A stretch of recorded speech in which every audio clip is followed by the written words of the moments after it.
Hello friends, आज आम्ही जात आहे कोइंबतूर ईशा फाउंडेशन, जिथे आहे शंकराची अर्धमूर्ती जी फार मोठी आहे आणि तिकडं ध्यान मंदिर आहेत आणि सगळ्यात विशेष म्हणजे तिकडं आज आम्ही जे सद्गुरूंना मानतो ते जीवन सद्गुरू पण तिथे आहेत. त्यांनी तिथे असतील नसतील माहित नाही, पण ते स्थान फार विशेष आहे आणि तिथं जाऊन यायचा खर्च वगैरे किती झाला काय झाला ह्याची पूर्ण माहिती आम्ही तुम्हाला ह्या पुढे देऊ. तर आमच्या फेसबुक आणि यूट्यूब चॅनलला नक्की सबस्क्राईब करा. हॅलो फ्रेंड्स, कोइंबतूरला जाण्यासाठी आम्ही पहिली ट्रेन इथनं घेत होतो हुबळीमधून. हुबळीचं वैशिष्ट्य असं आहे की इथून जर ट्रेन घेतला तर म्हैसूरपर्यंत तुम्हाला कन्फर्म तिकीट मिळू शकतात कंटिन्यू, आणि प्राईससुद्धा फार कमी आहेत. 380 रुपये आम्हाला बसलेला आहे. आता 5:30ला ट्रेन आहे आणि त्यासाठी आम्ही अगोदर बेळगाववरून बसने हुबळीला आलो आहोत आणि हुबळीमधलं एक पहिलं स्थान आम्ही आलो आहोत ते आहे सिद्धारूढ मठ. आणि हे फार महत्त्वाचं स्थान आहे, गुरूंचं स्थान आहे. तुम्ही ज्या वेळेला पण कुठल्याही गुरुच्या स्थानी जाताना असे गुरुचे स्थान किती पण लागत असेल तर त्याला भेट देऊन जाणे फार गरजेचं आहे. तुम्ही जिथून बस उतरला तिथून इथपर्यंत याला 20 रुपये तिकीट घेतात आणि इथून परत रेल्वे स्टेशनपर्यंत 20 रुपये बसला तिकीट आहे. तर इथं सुद्धा अवश्य या. आणि आता पहा एक झलक ह्या सिद्धारूढ मठाची.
फायनली आम्ही म्हैसूरला आलो आहे आणि आता म्हैसूरमध्ये बघण्यासारखे 2 स्थान जे फार फेमस आहेत ते एक म्हणजे म्हैसूरचं पॅलेस आणि सेकंड चामुंडी बेट्टा, जिथं चामुंडी देवीचं मंदिर आहे.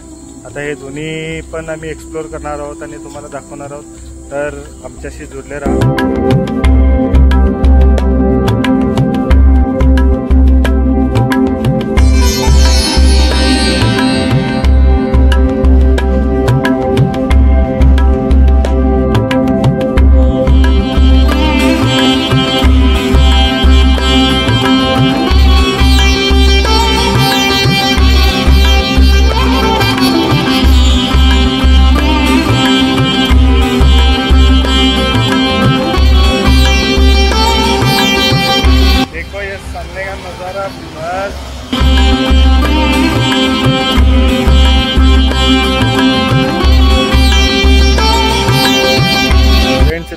म्हैसूर पॅलेसला एका माणसाला 100 रुपये तिकीट आहे.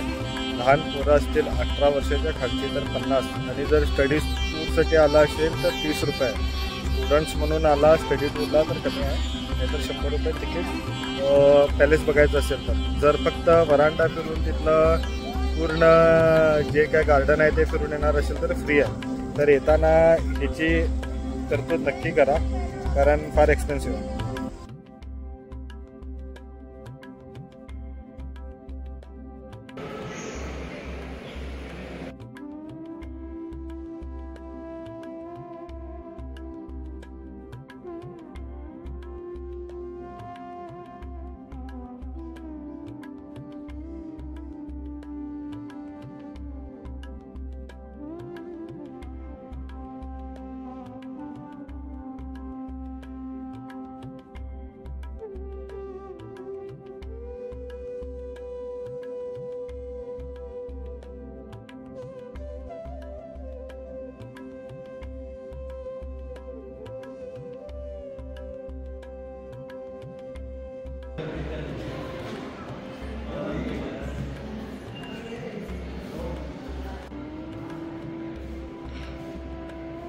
इथं फार मोठा सभामंडप आहे आणि याची जी सुंदरता आहे ही वर्णन करण्या पलीकडची आहे। एक झलक बघा याची तुम्ही पण।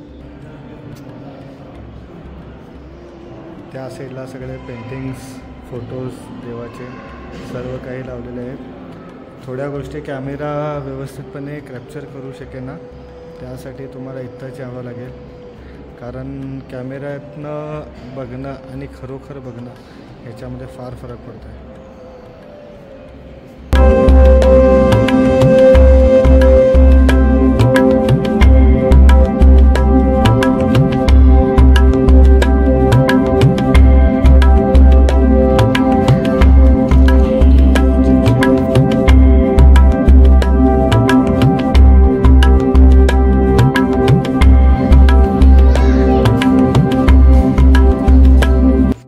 मैसूर पॅलेस फिरून संपलेला आहे आणि एक सजेशन करायचं म्हणजे तुम्ही कधी दिल्लीला, आग्र्याला ताजमहल बघायला जावा न जावा, पण एकदा येऊन या मैसूरच्या पॅलेसची सुंदरता अवश्य पहा, कारण फार छान आहे। आणि मैसूरला आले की हे एक प्लेस टाळू नका, कारण जे आतले अप्रतिम नजारे आहेत ते आणि कुठं तुम्हाला बघायला मिळणार नाहीत। कारण राजे राजवाडे कसे राहत होते त्याचं एक उदाहरण जिवंत आता बघायला मिळते म्हटलं तर हे मैसूरचं palace must visit.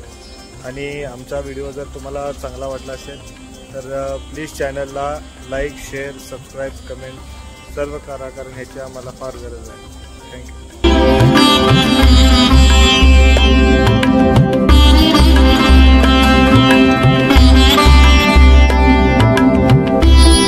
Friends, finally पोचलो आहोत ईशा योगा सेंटर आणि इथे येताना पहिलं स्पॉट जे आम्ही बघितलं होतं ते होतं हुबळीचं सिद्धरूढ मठ, सेकंड होतं मैसूरचं पॅलेस आणि चामुंडी बेट्टा, आणि आता थर्ड प्लेस आहे हे Isha Yoga centre.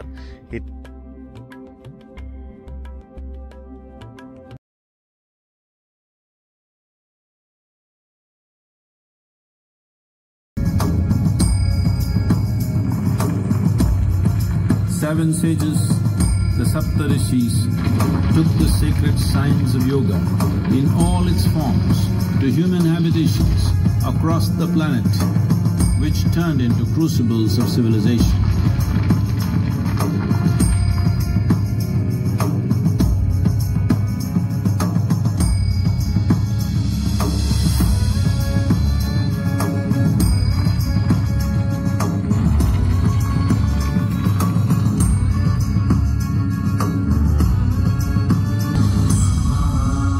This spectacular being is not of the past, but the future of humanity. To move humanity from hallucinations of ups and downs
himself, and hence he is the Ardhanari, the ideal man, where one half of him is woman.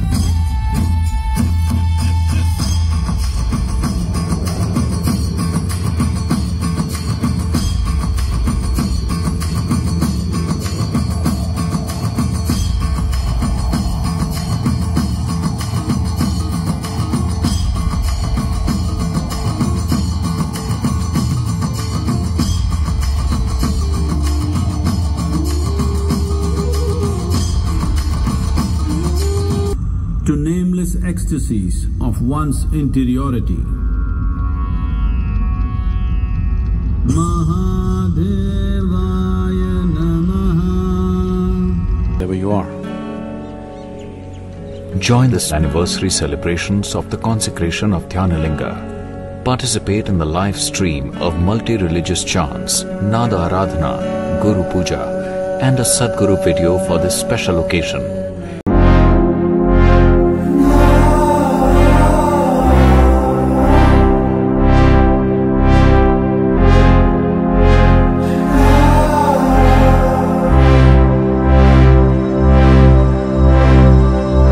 तर मित्रांनो, finally आमची trip पूर्ण झाली. तर खर्चाची गोष्ट करूया.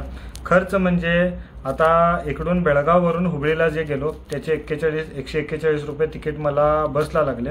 आणि हुबळीवरनं तिकीट बुक करायचं कारण असं होतं की पहिला तर सिद्धार्थ मठाला जाणं गरजेचं आहे, कारण ते पण संतांचं स्थान आहे.